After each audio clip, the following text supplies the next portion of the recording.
Here with Coach Nimz as we enter the second week of the basketball season. 2 more games on the schedule this week. Wednesday at Grambling, then back at home here against Louisiana Christian, as you call them that now. They changed their name. I don't know if you knew that, but yeah. Okay. But first, take me back to this past week.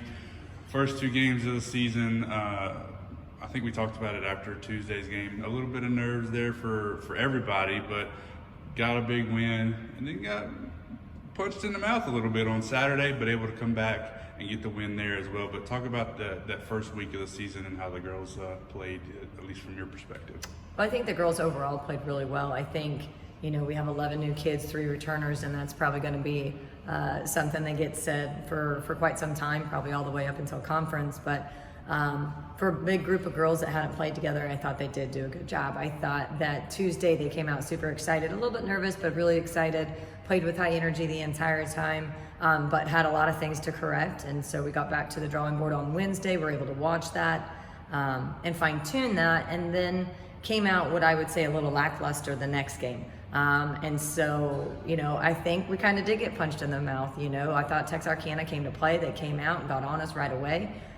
First quarter 22-27, and I think it was everything that we needed for us to be able to go into this week and try to have some success. I think it's good to build confidence. It's good to find areas that we can be successful in, but understanding the whole time that we still have to be getting better. We're not playing our best basketball, nor would I want us to be at this point. But we still have to continue to really focus on the small things and the details, and we talked about that yesterday at practice. Don't focus on winning. If you're focused on winning, that's 2 options. You win or you lose. When you focus on the little things and the process of getting better and fine-tuning the different things, that's when the win comes. And so when you focus on the little things, the product take care of itself. And so that's something we really have to do coming into this week, especially with playing Grambling. They're a great team. They have a handful of good transfers. And I told the girls yesterday, they're quick, we're quick. They're athletic, we're athletic. So right now it's going to come down to who's going to focus on the small things and be the better ball club. Yeah. You mentioned the success that we had in a lot of different areas over the past 2 games. One particular that got a little bit of recognition was Jordan Todd, Player of the Week for the first week in her first 2 NCAA Division I games. Talk about her and how she did. I'm just excited for her. I think she's done a tremendous job working from July. She came in summer 2, so summer 2 all the way all through preseason. Just getting better every day. We really get onto those post players. We only have a couple, and we really ride them pretty hard. Talk to them about being physical, doing their work early, rebounding it with 2. In our offense, our post player is the most important person in the recruiting lineup. So, and that's just how it is. We don't do a whole bunch of back to the basket options, but they're there to clean it up. And I think Jordan's done a tremendous job, and I think Jazz has done a tremendous job. But I was excited to see all of her hard work get recognition. I think that's great.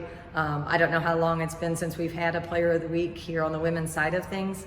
I know it wasn't last year, and so that's a lot of games to go through without someone earning that recognition. So for her to get it that very first week, just really happy for her. And even the recognition for the team, because without the team, she doesn't necessarily get to capitalize on some of that.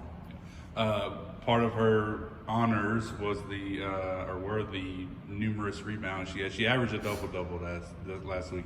You didn't see the release, those that are watching.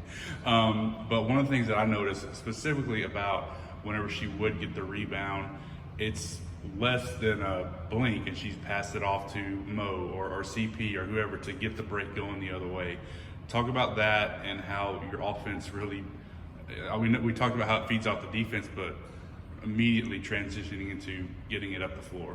That's something that we've worked on from day one. We want to play fast. We want to play in transition. And we think with the young ladies that we have on our team, it's going to be hard to play up with us. But we can't do that unless we have a post player or, the couple girls that are rebounding hard. They got to be able to get the rebound, secure it, and get it out without a silly turnover. And, again, I think our post play has done a good job of quick outlets, and we get out and run. And then at that, we actually play our 5 out in front of the ball. So they're playing 94 feet. And so for those 2 girls to be able to get up and down at the speed that we want them to get up and down, all while managing the other parts of their job, I think it's awesome. And what's exciting is we're going to have Jordan Todd for 3 years. We're going to have Jasmine for 4 years. And so you just see a young group of post players that are going to only continue to get better and better. And so that's exciting on our end. You've already talked about it a little bit, but give me some more stuff about Grambling. Like we said, a building opportunity from Saturday and how we got really challenged in that first half. Another challenge on Wednesday with the first D1 opponent as well. It is, but no different than when we played on Tuesday. We treat every opponent the same. We talk about it the exact same. We put the same emphasis as far as how we handle video and scout. And so to that regard, we're handling Grambling the exact same way. Same exact scout opportunities, same exact film opportunities.